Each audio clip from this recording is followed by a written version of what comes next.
Doctor Bhimrao Ambedkar को मुस्लिमों का कट्टर विरोधी कहना उनकी जटिल और व्यापक दृष्टिकोण को गलत तरीके से समझने का परिणाम हो सकता है।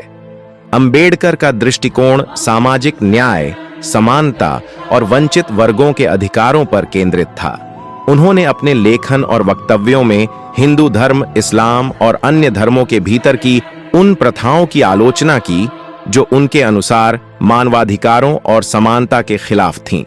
हालांकि उनका दृष्टिकोण किसी धर्म या समुदाय विशेष के खिलाफ नहीं था, बल्कि सामाजिक और राजनीतिक समस्याओं के समाधान की ओर था।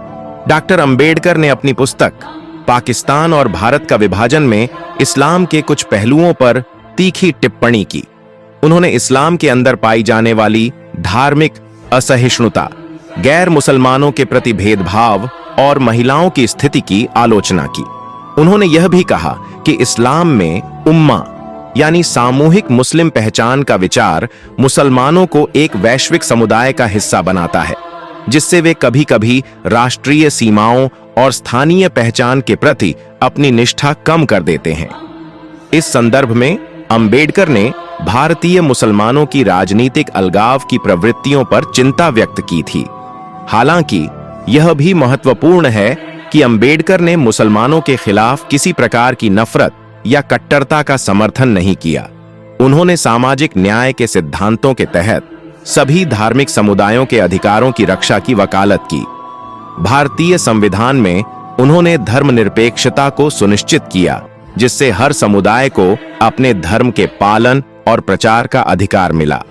उनकी आलोचना धर्मों के भीतर की उन संरचनाओं और प्रथाओं की ओर थी जो स्वतंत्रता, समानता और बंधुत्व के मूल्यों के खिलाफ थीं। उदाहरण के लिए, उन्होंने हिंदू धर्म में जातिवाद और असमानता की कटु आलोचना की, लेकिन इसे हिंदुओं के प्रति घृणा के रूप में नहीं देखा जा सकता। इसी प्रकार इस्लाम पर उनकी आलोचना भी मुसलमानों के प्रति व्यक्तिगत विरोध नहीं, बल्कि सामाजिक और राजनीतिक विश्लेषण का हिस्सा थी। डॉक्टर अंबेडकर का दृष्टिकोण धर्मों के भीतर सुधार और समाज को अधिक न्याय संगत बनाने की दिशा में था। वे किसी भी धर्म के कट्टर समर्थक या विरोधी नहीं थे, बल्कि सभी प्रकार की असमानता और शोषण के खिलाफ थे, चाहे वह किसी भी धार्मिक परंपरा से जुड़ा हो। उनके विचार को संदर्भ से काटकर कट्टरता के रूप में प्रस्तुत करना उनके समग्र दृष्टिकोण के साथ न्याय नहीं करता। वीडियो में दी गई जानकारी पर आपकी राय कमेंट बॉक्स में लिखकर बताएं। वीडियो को शेयर करें, साथ ही वीडियो को लाइक करें एवं चैनल को सब्सक्राइब करके बेल आइकन को दबाएं, ताकि आप ऐसी ही जानकारी पूर्ण वीडियो प्राप्त करते रहें।